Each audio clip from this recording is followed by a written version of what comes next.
Alright, so here we are again.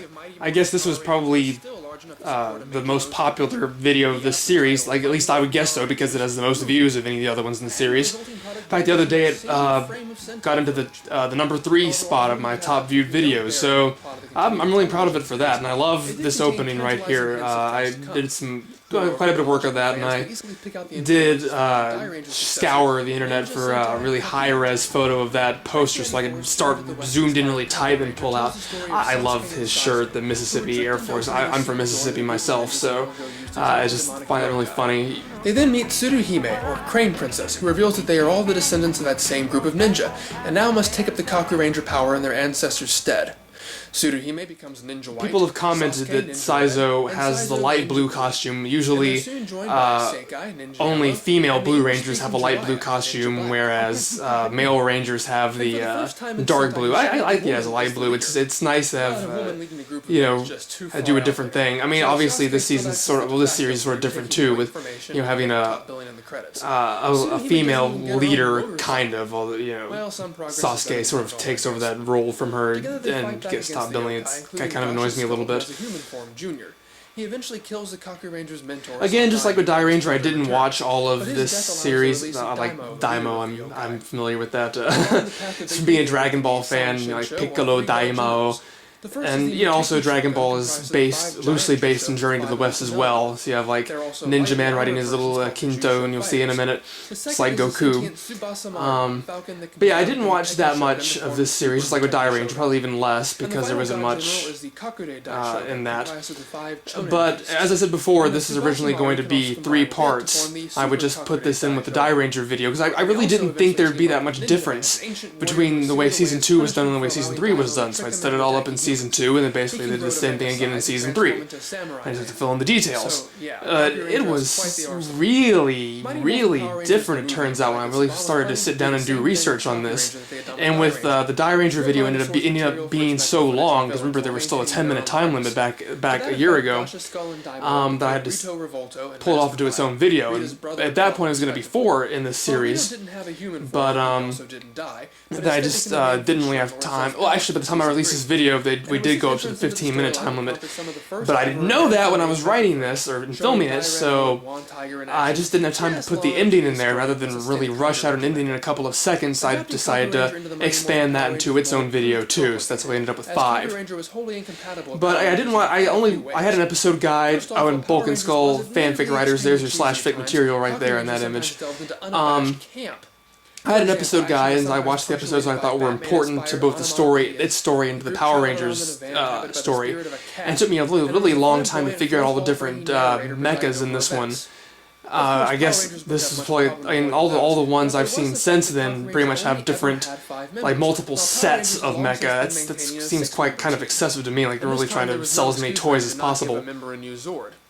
But on the bright side, as pointed out, Kaku Ranger had a lot of mecha to go around. It took me a long time to figure out which one, learn all the names. At this point, I didn't even know the Power Ranger versions. I really didn't watch much of Season 3, so I didn't know there were 3 sets in Power Rangers. So I had to learn all the ones for Power Rangers and learn all the ones for Kaku Ranger. It was a lot of stuff for me to learn and get straight which set was which, what names there were, and they're all in Japanese. And people point out that I mispronounced Shogun as Shogun, because it's really how we say it in America. It's sort of like karaoke. We say that wrong too.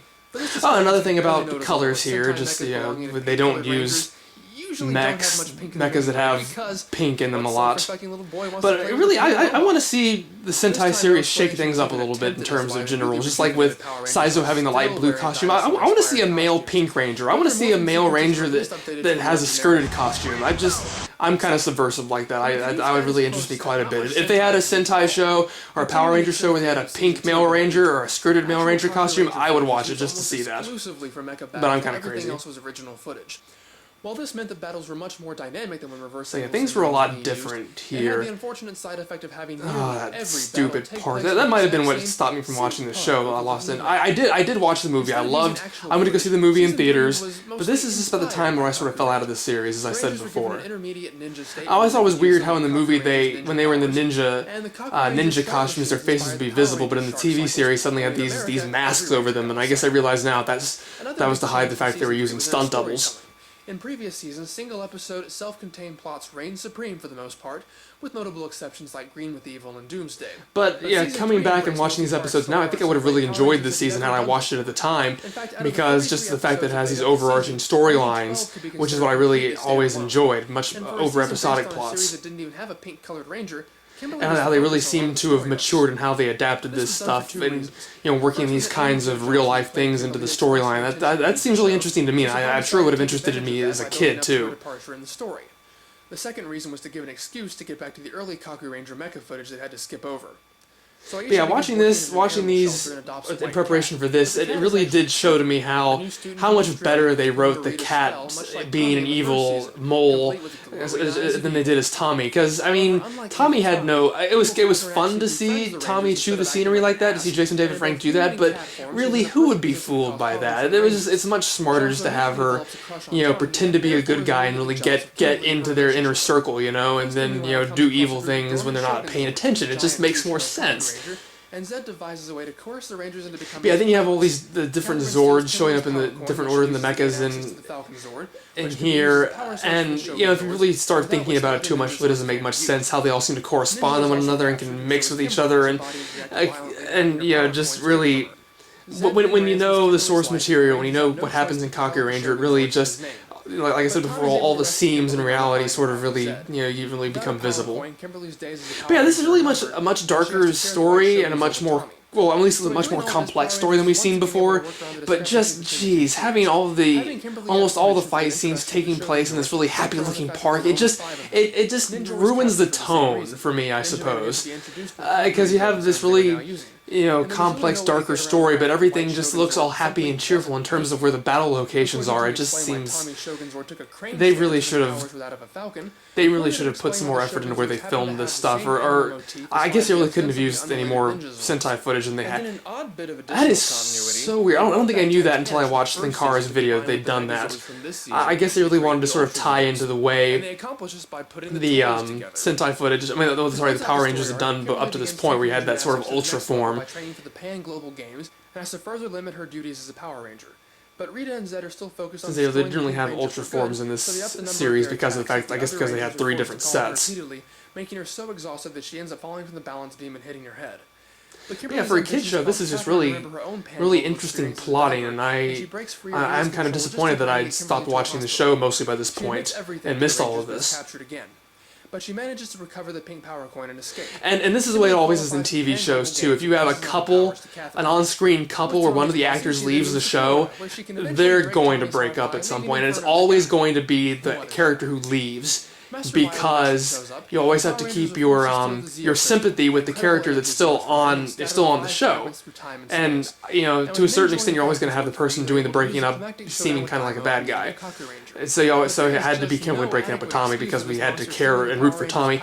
And gosh, that is just so, especially considering that they're going to bring in the Alien Rangers in a couple episodes that look just like that. It's just, I can't believe that they would put those get away with that. Okay, I did get back into the series at this point. I have no idea what caused me to just flip on the channel again, but yeah, but this hooked me again for a brief amount of time. As I said before, I really like stories that put the heroes in peril and they shake up the status quo, and this has really appealed to me. The Power Rangers have been transformed into kids. Billy is suddenly the leader, well, the de facto leader. He's the one in charge and doing all this stuff, and they have to go. It's really shook up things. It wasn't just this same old Monster of the Week formula that I gotten kind of bored with by this point, that had sort of driven me away from the show.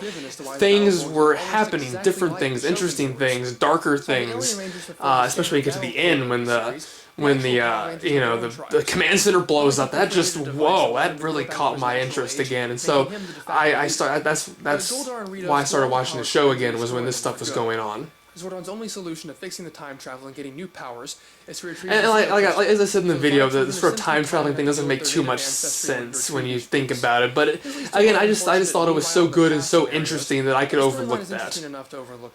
I'm not sure how the actors felt having to be out of so many episodes because of this.